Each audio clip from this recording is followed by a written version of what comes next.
From the Weston A. Price Foundation, welcome to the Wise Traditions podcast for wise traditions in food, farming, and the healing arts. We are your source for scientific knowledge and traditional wisdom to help you achieve optimal health.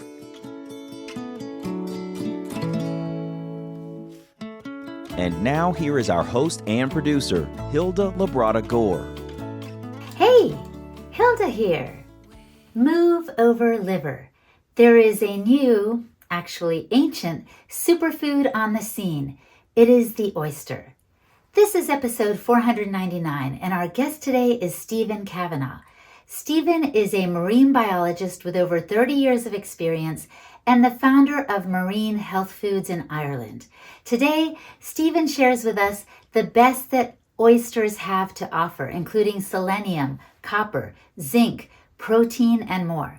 And he tells us what that goodness does for our bodies. He also addresses oysters' unique properties, such as their ability to naturally filter ocean water. And he goes over how we can avoid overfishing them and projects that he has in the works to restore them. Before we get into the conversation, I want to invite you to subscribe to the Wise Traditions podcast on any podcast platform, or you can actually download our podcast app. There is a Wise Traditions app through the application store on your iPhone, so you can get the episodes every single time they come out without any middleman. So thank you in advance for subscribing. This is Holistic Hilda, and you're listening to Wise Traditions. Welcome to Wise Traditions, Stephen. Thank you for having me, Hilda. You have said the most outrageous statement, that oysters have possibly saved humanity. What do you mean by that? Okay, so oysters are a very important source of nutrition for human beings, and it goes way, way back. So much so there's a theory that 250,000 years ago, Homo sapiens were nearly wiped out. They were reduced to a few numbers. Some people estimate possibly as low as 200 to 600 individuals left. And this was along the east coast and south coast of Africa. And where these peoples lived, their caves are full of oyster middens, so meters and meters of oyster shell from their activities that they ate. And they think what happened was these people went down and started foraging for shellfish, and especially oysters on the seashore. So with oysters, they had a very good source of protein. Oysters are full of omega-3s, and they're full of really important minerals and vitamins, and especially zinc. So they had this good source of protein, a lot easier to get protein that way than taking down a woolly mammoth, which I'm sure was a very dangerous occupation. Yes. They had high omega-3s, which led to rapid brain development, so they could outsmart the Neanderthals. And the zinc, the high level of zinc, which leads to higher reproductive success. So from that, the Homo sapiens exploded from East Africa and conquered the world, colonized all the world, everywhere we are now. And what are the nutrients in oysters that you say are found in greater concentrations than even in red meat? So oysters have a unique biology because they can live for up to 4 weeks out of water. And when they close the shell, this is a large oyster I have here. So the oyster lives in here. It's a mollusk, and it lives inside the shell. It makes the shell itself. The shell is secreted from the edge of their gill. They have a very, very unique biology. But when they close up, there's a liquid in here surrounds the oyster itself. It's like a lymph. Some people think it's seawater. It is very salty, but it's not seawater. It's what we call a kind of a primitive hemolymph that surrounds the oyster, and that's full of nutrients, and that can keep the oyster alive for 4 weeks in there. So oysters have this really high level of zinc, which is 10 times higher than the next source, which is beef. But it's not just zinc on its own. It's not like elemental zinc that people take when they take zinc supplements, like zinc citrate, zinc gluconate, whatever. It's zinc in synergy with really important elements like manganese and copper. And this synergy cannot be underestimated. And I can't overstate it even. It's so important to understand that the zinc, the copper, the manganese are bound together in amino acids and peptides. So that's the way our body has always got nutrition, and that's the way we should be getting nutrition. Not elementally, not with fortified foods, you can buy all these foods and say it's fortified with zinc, or it's fortified with vitamin this or whatever. These have to be naturally occurring in your food and your diet. That's how we evolved, and that's how our body takes its nutrition. So oysters have 10 times more zinc. So you can take this high level of zinc, which is really important for the body. It controls over 300 enzyme reactions in the body. without having any antagonism with elements like copper and manganese. And we're seeing huge copper deficiency issues at the moment because everybody was taking synthetic zinc during the lockdowns for their immunity. But when you take synthetic zinc, you end up copper deficient. And copper is a really important element in the body too. And people's hair have gone grey because of copper deficiency. Their hemoglobin's all over the place because of this copper deficiency. Yeah.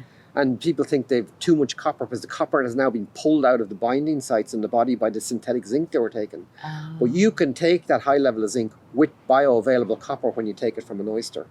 And that's so important. That synergy is so important in our nutrition. Yeah, I've heard Sally talk about this. In other words, when we get our nutrition from food, it comes in just the right package and all the bits and pieces are complementing one another and working together.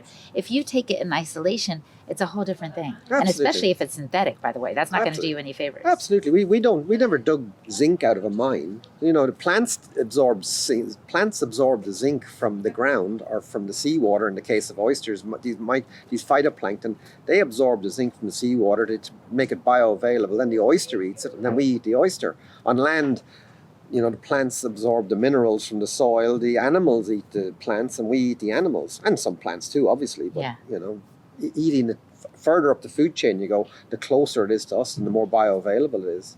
So you've said how wonderful zinc is, how wonderful oysters are. What are they touted to do? I know you can't say that they cure us from things, but what does evidence suggest that they're good for in our bodies? Let food be thy medicine. Hippocrates said it, not me. They can't get me on that one. That's right. Absolutely.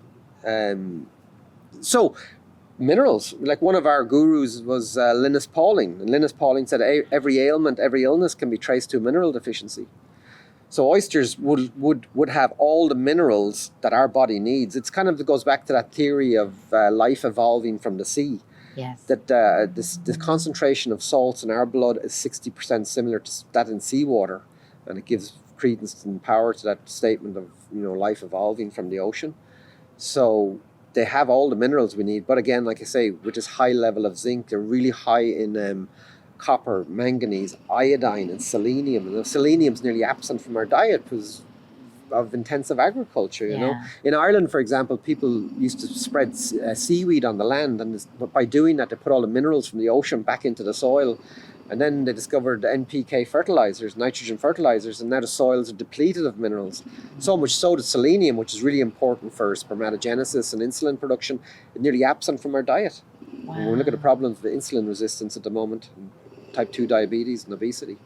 You know? Since you're mentioning those conditions, what do you see in Ireland and what do you see worldwide in terms of trends, probably because of mineral deficiency? Well, mineral deficiency, yeah, but poor nutrition in general and bad lifestyle choices. We're in Ireland now, we have 60% adult obesity and 25% child obesity. Oh. We're not even in the top 10 in the world. We're way down the list. Oh. You know, the UK is higher than us, America is higher again. And interestingly, some of the Pacific nations, the Peloponnesian nations, are really high. So whatever's in our diet at the moment, they don't like. It's certainly playing havoc with their biology. But here, and there are multiple reasons for that obesity epidemic, and the seed oils, the amount of carbohydrates we're eating, the bad lifestyle, the sedentary lifestyle we lead, and there's multiple factors. Can you put your finger on one, or is it a combination? Is the synergy of all them more important than them individually? That's a big question. But look at you. I'm talking to the converted here. I'm preaching to the converted. This is the wise traditions. Right. We know the effect of following the wise traditions diet. We're healthy, we're fit, we're lean. That's what happens when you follow wise traditions. And when you don't, you know what happens there. You can, as people say, as I say to people, the old Groucho Marx line, who are you going to believe, me or your own eyes? One of the best ones ever. So look around you. Yeah. You know, like if somebody at 14 is obese, 4 or 5 stone overweight, well, what are they going to be like at 40 if they even make it that far? Yeah. Yeah, it's tragic. And their quality of life all that time. It's not just the end. It's their quality of life while they're carrying that weight. It's horrendous. Has to be. They may not know it, but, you know. Right. You know, as somebody else once said, nothing tastes as good as healthy feels. Oh, I love that. Nothing tastes as good as healthy feels. That's great. And that's a great feeling, you know, to have energy, to feel lean and strong. Yes. And that's what wise traditions can do, you know. And it's effortless. It's delicious. It's a gastronomic journey. And when you eat like that, and I eat like that now, I can't eat any other way. Right. You know, my kids went to McDonald's, they'd be violently ill. Yeah. Which their body would say, what is this? This isn't food, right? Yeah, it's happened, yeah. Because these kids want to have these school parties in McDonald's. Now, my kids are grown up now, they're 20 and 21, 22. But years ago, they would be invited to a party in McDonald's. And it happened twice. They ate the food and came home and got sick, physically sick. And I said, I'm telling you, you know. I said, look, I eat the odd McDonald's. I'm not too worried. But their body couldn't actually handle it. Wow. What was in there. And that's remarkable. Yeah. For sure. So yeah, so these are the oysters. Well, and so going back to them, why do you think oysters are overlooked as a superfood? You know, kale gets all the press, which we think is ridiculous. But even liver, like we're all about organ meats in the foundation. What are we missing when we don't look at the oysters? Well, these are the original one of the original paleo foods. Like these are this is what we evolved with for 250,000 years. Homo sapiens have been eating oysters, and they're delicious, I think. Yeah. But if you're living on a processed carbohydrate diet, you're probably not going to like the taste of an oyster. And that's a problem. They were very, very plentiful, and a big part of our work is oyster restoration. They were very plentiful. Anybody here in Chesapeake Bay, in America, in Chesapeake Bay, New York Harbor, Boston Harbor, San Francisco Harbor, anybody could go down to the shore and get 3 or 4 oysters, and they would see the next day. It was free food. It's a free food, a nutrient-dense free food. They would live to the next day. If you were starving, you could live on oysters. Yeah. And there was a time in the 1800s, up to the end of the 1800s, when everybody could do that. Yeah. So they were a really important food source to keep us alive. Because not everybody had beef. You know, protein has always been a limiting nutrient for human beings right throughout our existence on this planet. But oysters had everything, you know. They had the omega-3s, all the minerals, like I say, and a really good source of protein. So if you were homeless and destitute, you could go down to the beach and get a couple of oysters and guarantee you'd see the next day, you know. They'd keep you alive and keep you alive well, you know.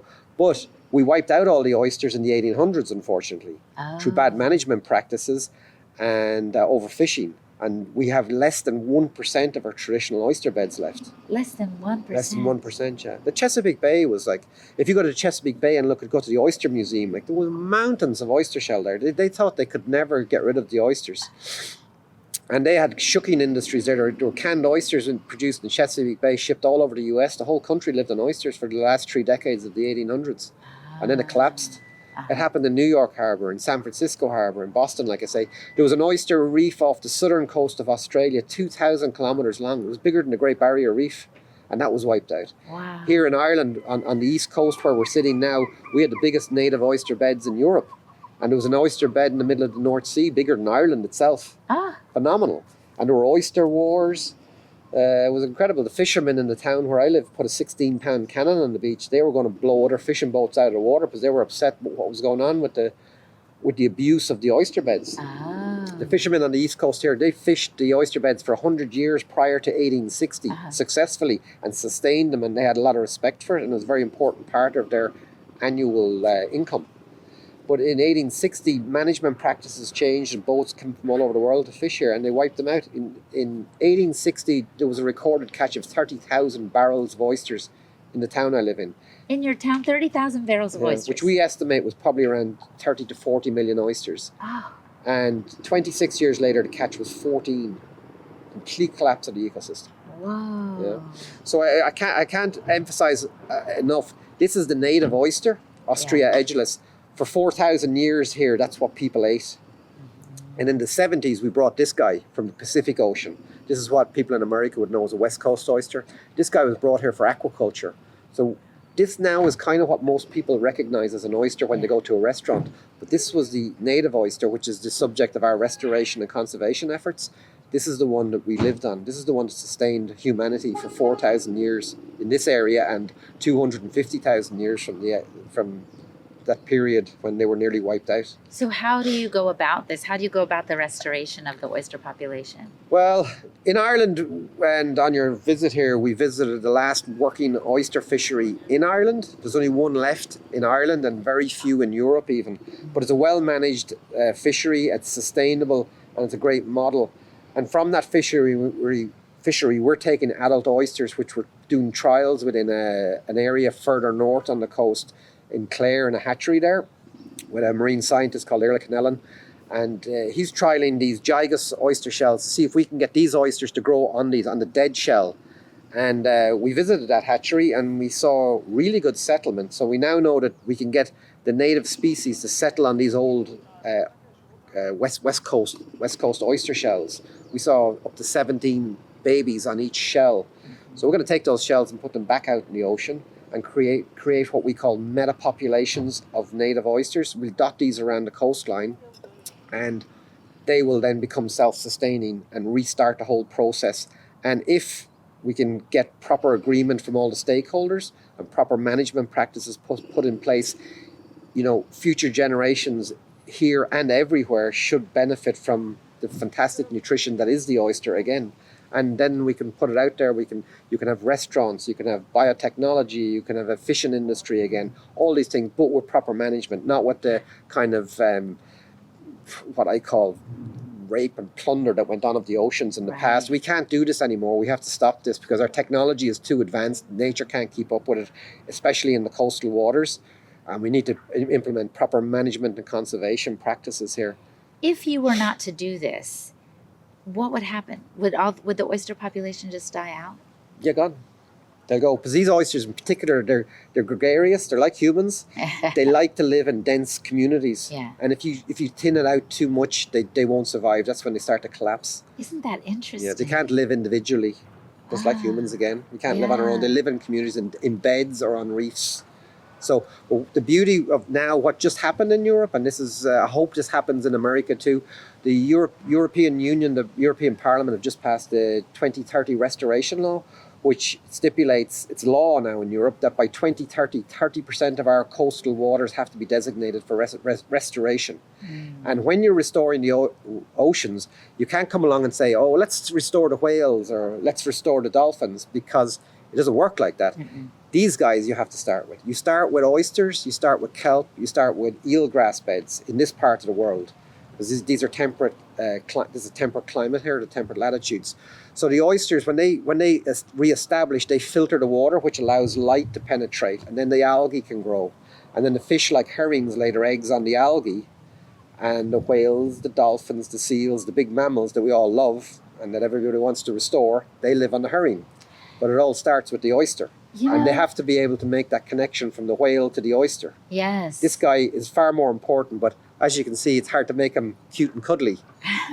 They are very delicious when they're on a restaurant table, but in the ocean, kids pick them up and they go, what's that? That's a rock. They don't know what it is. Right. It's not like a little toy. You can make a little cuddly baby seal or a cuddly baby dolphin and everybody loves them. Yeah. But they have to learn to make the connection. And one of the things we want to do on the East Coast here, like in Ireland, for example, we have these amazing forests. You have them all over America, of course. We have forests like a Coolatin is a famous oak forest, and Avondale is another famous oak forest, and a more mixed deciduous forest. The trees are 400, 800 years old.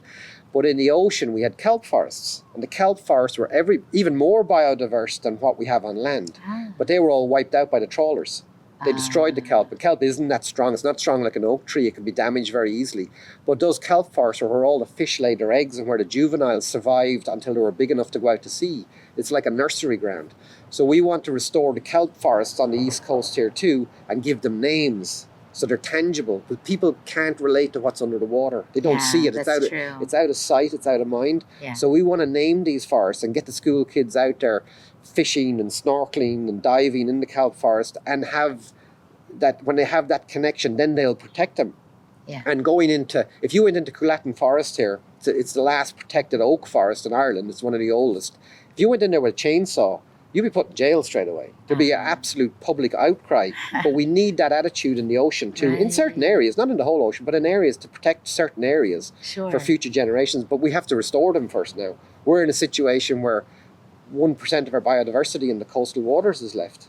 Wow. They've been reduced to nearly deserts It's like what's happened with the kelp forest is what happened in desert areas where the trees were taken away and the whole area turned to desert. Yeah, deforestation. That deforestation happened in the oceans, but people cannot relate to it. No. We're marine scientists, so we're looking at it every day, Yes. and we're underwater looking at it. We understand it, Yeah. but most people can't make that connection. They can't. It's much easier on the land, Right, absolutely. What you're saying reminds me of what Ben Falk, a permaculturist I interviewed, said. He said, we can't just not do harm anymore. It's time to help.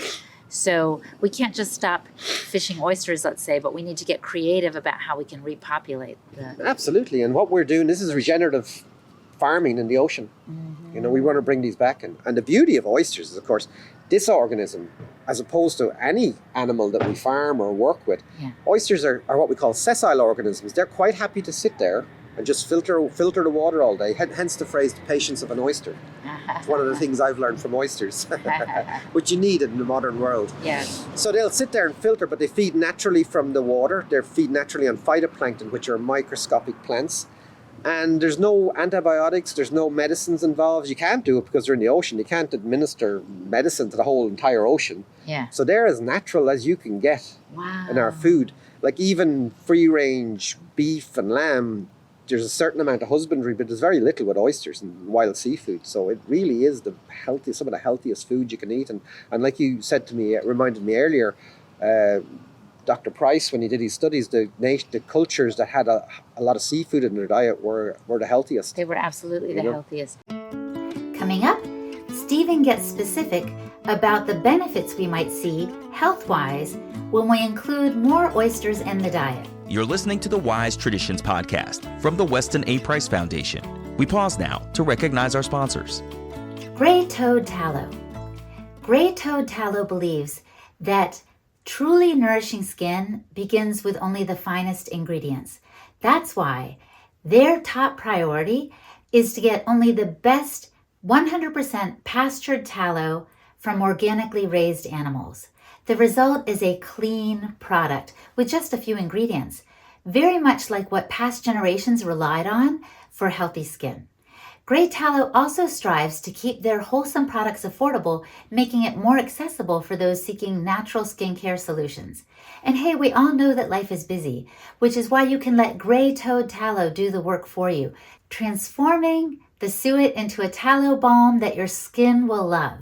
Cherished for generations, tallow naturally offers a perfect blend of fats and vitamins to keep your skin healthy, hydrated, and radiant.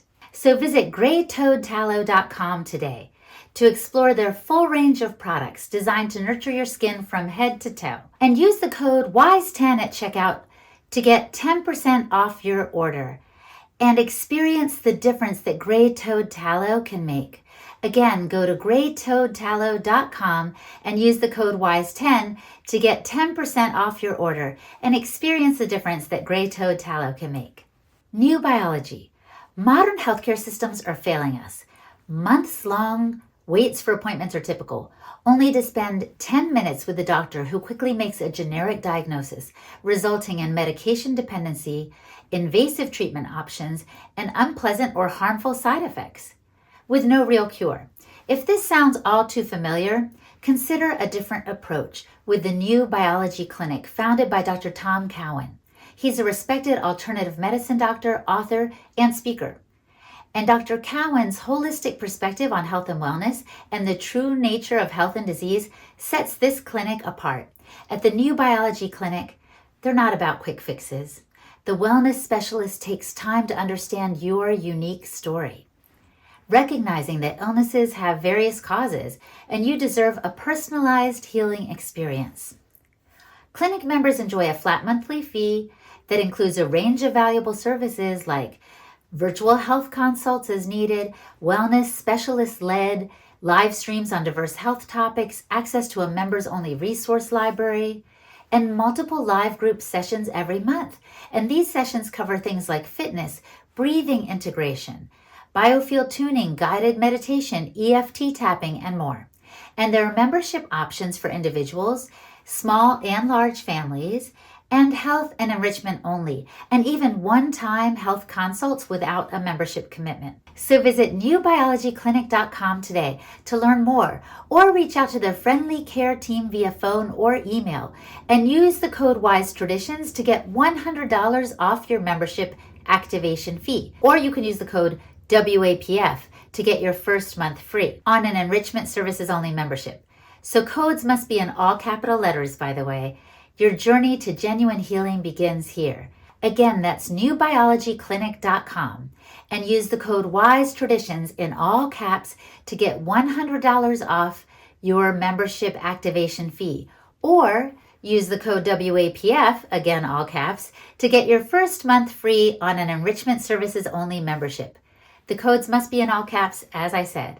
Again, go to newbiologyclinic.com to find out more. This is Hilda Labrada Gore, and you're listening to Wise Traditions. When we get plenty of zinc, and the protein that the oysters have to offer, the selenium and the iodine and the copper, and omega-3s, what are some of the things we might notice in our bodies? So the reason they're important is the macromolecules. So if we take, for example, the three master antioxidants in the body, which are glutathione, catalase, and superoxide dismutase, they're what we call metalloenzymes, but they're zinc-copper metalloenzymes. So they have zinc and copper in a particular ratio. Now, that ratio is not decided by us, it's decided by nature. Mm-hmm. And we, in our day job, which is production, we analyzed the oysters that we process, and we found that the zinc-copper ratio is 11-1, going back over the last 25 years of our business. Oh, okay. Now, that's nature's ratio. And as we like to say, the ocean is our laboratory. We won't do anything with that. That's nature's decided that. So you'll see supplements on the market with synthetic zinc and synthetic copper. It's a 15-1 ratio or 10-1 ratio. People saying this is what it should be. All I can do is tell you what the oyster has told me. It's 11-1. Yeah, 11-1. If you want to argue with the oyster, get your scuba gear on and off you go. And that's what it is. But that's that ratio. So the zinc, the copper, the manganese are in a certain ratio in the peptides in the oyster. When we digest those peptides, when we digest the protein from the oyster, those proteins are digested, broken into peptides, amino acids. They flip across the intestinal lumen into the blood, and our body picks those peptides and makes these molecules, like catalase, like glutathione, like superoxide dismutase. And these are really, the amount of processes in the body that these are involved in are just myriad amount of processes. This is a biochemical quagmire. They do all sorts of things. Zinc alone controls over 300 enzyme reactions in the body. So when people ask me what's it good for all sorts of things. Yeah. But you can say that oysters are really good for sexual health. You can say they're really good for skin conditions. You can say they're really good for immunity. But zinc, copper, manganese are involved in all those processes. Yes. But it's general health. Yes. It's your overall health that these are, this product that oysters are, that's what they're looking after, Right. It's everything, so when you say what are they good for, there is a connection with oysters and fertility. Yes. And sexual health. That even goes back to the Greek doctrine of signatures, where people believe that when certain plants and animals looked like parts of the human anatomy, they were good for it. And that's the case with walnuts. People thought they were good for your brain because a walnut looks like a brain, but subsequently in more recent times, we find out that walnuts are full of omega-3s. So yeah, they are good for your brain. Yes. And likewise, anything that looked like a phallus was said to be good for sexual health, and some of them are ridiculous and some are true. So, but yes, the oysters look, when you open oysters, they can look like certain parts of the female genitalia. So the Greeks thought they were good for sexual health. In modern times, we now know they're full of zinc, and zinc is really important for testosterone production, for sperm production. The prostate gland has one of the highest concentrations of zinc in the body after the back of the retina. We're very important there for eyesight. Yes. But it's very high in the prostate, and prostate issues, prostate swelling, usually is a lot of the times associated with zinc deficiency. So it's really important for men and for women. For sexual health. So absolutely, you can say an awful lot of things about these, what they're good for. Even that zinc connection is really important because, like we said earlier, oysters have 10 times more zinc than the next source, which is beef. Yeah. So it's the only food source on the planet that you can get that high level of zinc without an antagonism with copper and manganese. Yeah, and I think I told you offline that I sometimes would take zinc because I was told we're often deficient in zinc. It did not sit well with me because I think it wasn't in from a natural form probably, and it also wasn't in concert with the cofactors that you've mentioned. Like it didn't come all together with other elements that, and I needed that for better balance. In Oh yeah, and system. it can make you quite nauseous. That yeah, that's I never what a lot. felt good. Yeah, no, it's horrible. Yeah, I didn't like it. But I know it's also good for skin and hair and nails. And keratosis, yeah, production. There's thousands of biochemical reactions. Yeah. Well, tell me a story, Stephen. Interestingly, it was a conversation I had with Chris Masterjohn, and he's a fantastic biochemist, Chris. Yes. And Chris was telling me that the body can only absorb about 3 to 4 milligrams of zinc per meal. So you see people taking 25 milligrams of synthetic zinc. So why would you even take that? Because that was probably what I was doing. Yeah. Yeah, the body can't even absorb that in one go. You know, so it's nonsense. Whereas two to three oysters will give you 3 or 4 milligrams of zinc. So although we eat oysters by the half dozen or the dozen, the ideal way to really eat oysters is 2 or 3 at a time, and then you get the full. If you're just eating them for zinc, but there's so many other things in there. Of course, like they have all 50. There are 59 elements with known biological roles in the body. Some people will say that there's 100 or 102 elements, but according to science, and I'm kind of a scientist, I'm supposed to be, is to orthodox science, there's 59 elements with known biological roles in the body, and oysters would have all those elements in there because they're coming from the sea. All of them. Yeah, but particularly high in zinc and copper and so iodine much. and selenium, biotin, B12. They're off the scale with B12 as well. So there is in certain parts of the US now, some of the vegan societies will say to their members, you can eat oysters because they're not animals, because they don't have a nervous system. The reason for that is because zinc and B12 are animal source, and if you don't have them, you can get a lot of complications. So kind of kids who want to go vegan and they just stop eating meat and they don't replace it with other stuff, if they're not careful, it can end up with B12 and zinc deficiency, and they're very serious. Yeah. The highest vegetal source of zinc is pumpkin seed, but you need to eat a lot of pumpkin seeds to get the same zinc that you have in one oyster. You know? Right. It might be too many pumpkin seeds. Yeah. So tell me, is it better to eat them raw or cooked? Does it make a difference in terms of the nutrients? That's debatable, but raw, in Europe we have a tradition of eating oysters raw or live. They have to be eaten live, unless you cook them, of course. Because if an oyster's dead in the shell and you eat it, it can make you very sick because of bacteria in there. So they have to, when you open them, they should be alive, they should be full of water, and they should be alive and eat them. And that's kind of, there's possibly a little bit of snobbery around that now, because oysters are eaten more so in restaurants in Europe now than at home. Not everybody knows how to open them, and that's a big problem. So before I forget, so when you come to the Wise Traditions conference in Orlando, we'll have an oyster bar there. If you want to learn how to open an oyster, come along. Yes. And we'll show you how to do that. But not everybody knows how to eat an oyster. So cooking them is easy. They'll pop open if you cook them. And then you can take the shell off, and you can, like I barb these big ones. I can't eat these raw. They're too big. They're like a chicken breast. Yeah. They're a bit big for me. Some people like them that big. But these are gorgeous. If you grill these or barbecue them with a little bit of Parmesan cheese, some cream, black pepper, they're absolutely divine, you know. So no, absolutely. And you're still going to get all the nutrients, the minerals there for sure eating it that way. So I wouldn't have any problem with anyone cooking an oyster for sure. They're delicious in chowders, in paella, in risottos. And that's in America. You have an industry there of shucked oyster meat. That's where all the oysters went, was the shucking industry. So people shooked them and they canned the meat and sold it, and people cooked it in recipes. You did it more so. In Europe, it was always live. They ate them live, and not everybody can open them. So you tend to see them more in restaurants, and it's more of a treat, where it shouldn't be. Oh, it should be more of an everyday. All right, so just a couple more questions as we prepare to wrap up. One is, I want to hear a story, possibly of someone taking your Oyster Max supplements, or just who's benefited from oysters. What difference did you notice in someone's life? Well, so we make oyster extract, which is a dried oyster powder from the oyster, but it's the same thing. It's literally the meat of the oyster. So using the oyster therapeutically, we've had instances of people with chronic zinc deficiency who couldn't get zinc into their body and doctors tried everything, injections, tablets, and their body just wouldn't hold on to the zinc. Sometimes that's secondary to things like Crohn's disease or that. And they found that they could get the zinc in through oyster or through oyster extract. And why? Well, that's a job. It's a research job, but possibly because of the cofactors like zinc and manganese. They were all together and are in a peptide, whereas their bodies could absorb the peptide with the zinc in it, but not the elemental zinc from the synthetic supplements. and they cured themselves, which is great. They're great stories to hear back. We have a lot of our affiliates, people who use it, who work in certain niches, and the ones working in hormonal health and thyroid health, they say that the zinc, the iodine, and the selenium, again, another very important synergy. Just taking iodine on its own is not a good idea. It has very important synergy with selenium to make it more bioavailable in the body. So again, with the oyster, you have the iodine with the selenium in nature's ratio. So a lot of issues around thyroid health seem to be ameliorated using oyster. A lot of fertility issues.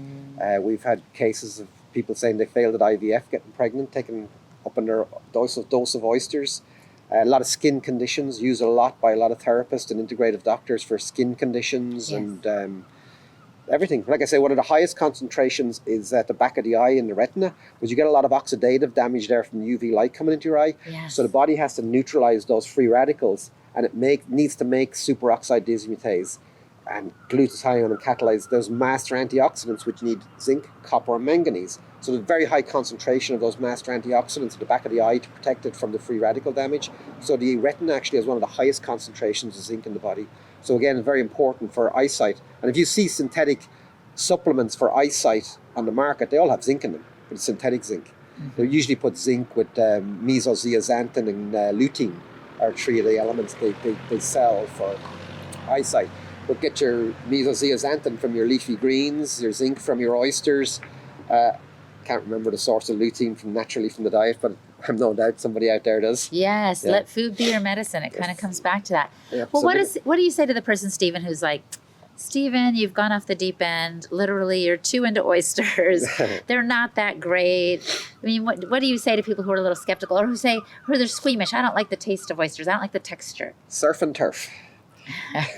A little oyster, a little beef, a little lamb. Get your organ meats. Get the Wise Traditions shopping guide. Which I live in Ireland, and I get the Wise Traditions shopping guide, and I cry when I look at it, because we can't have the meat shipped here. And likewise, we can't send our oysters to America. Because the powers that be know better than 300 million years of evolution. And unfortunately, someday we've been working on that to be able to export live shellfish to the US. So you guys, if we ever get across that hurdle, you guys will be in for a treat. And if I can ever get some of those fantastic meat products from the Wise Traditions producers, I'll be delighted. Delighted. You'll be delighted. I'll be diluted too a bit. But we have good beef and lamb in Ireland, so I'm not too worried. But you have some great producers of pasture-raised chicken. I don't see that here in Ireland yet. And pork as well. I can get good organic pork, organic free-range pork here. Chicken's a trickier one. And then we do have raw milk and great cheese producers here. Europe has a huge tradition of cheese making, of course, So cheese is a good one. That little cheese shop we were in Dublin, they said one of the producers or the cheese makers literally only had 4 cows. Like, that's the kind of artisan raw cheese that's being produced in some of these parts of the country. So we're in the best cheesemongers in the country, in the centre of Dublin. And one of the cheeses made by the producer has 4 cows, and he's able to sell their cheese mainly in the local farmers market. But that cheese shop had some of it too, and it's called Carrig Muck. I had to buy a piece of it. It's absolutely delicious. It's a raw cow's milk cheddar, absolutely very powerful flavour off it. Nice. I'm looking forward to that tonight. I'm sorry I can't stay longer. But speaking of that, we have to wrap up. I want to ask you the question I often pose at the end of the podcast. If the listener could just do one thing, Stephen, just one thing to improve their health, what would you recommend that they do? Well, eat oysters at least once a week, by far, and learn from the oyster. You asked me this before, what did I learn from the oyster? So when an oyster gets a grain of sand into there's a certain cavity in the body, and if a grain of sand goes in there, it irritates the oyster. But the oyster secretes mother of pearl around it, and then it turns into a beautiful pearl. So in life, the things that irritate us, and when you're a Wise Traditions person, a lot of things irritate you. We're looking at it every day. We know where it's going wrong, and we're educating, we're teaching, we're educating all the time to try and reverse that. But when things irritate you, to try and turn them into a thing of beauty. And by educating people about how to eat properly, that's a thing of beauty. And that's what the oyster can teach us. And anyone out there, get your hands on some oysters, whatever way you can. Get the nutrition of oysters into your diet with everything else. Wonderful. That you should be doing. Wonderful. I've been so inspired and literally filled up by the oysters and all the good food that you've presented to me here at Island, including the Good Company, which is also a wise tradition. Thank you Absolutely. for your time, Stephen. And thank you for coming to Ireland. And anybody comes to Ireland, look us up. We'll talk to you. We'll show you around. We'll do whatever we can to help you and show you a good time here. Thank you, Stephen. Our guest today was Stephen Kavanagh. Visit his website, marinehealthfoods.com, for more. And I am Hilda Labrador, the host and producer of the Weston A. Price Foundation's Wise Traditions podcast. You can find me at holistichilda.com. And for the transcript for this episode, visit our website, westonaprice.org, and click on the podcast page. And just a quick reminder to follow the Wise Traditions podcast on the platform of your choice. Wherever you listen to podcasts is where you can find us. Or download the Wise Traditions podcast app from the iTunes application store. Listen whenever you can and share your favorite episodes with friends. And thank you so much for listening, my friend. Stay well, and remember to keep your feet on the ground and your face to the sun. On behalf of the Weston A. Price Foundation, thanks for listening. We have many free resources to support you on your health journey. Visit westonaprice.org to find podcasts, articles, videos, and more. You can also find a local chapter near you for help in finding sources of great food. We invite you to support the Foundation's mission of education, research, and activism by becoming a member. Thanks again, and take care. Wise Traditions is a project of the Weston A. Price Foundation for wise traditions in food, farming, and the healing arts. The content on this podcast is provided for informational purposes only and is not intended to substitute for the advice provided by your doctor or other healthcare professional. It is not intended to be, nor does it constitute healthcare or medical advice.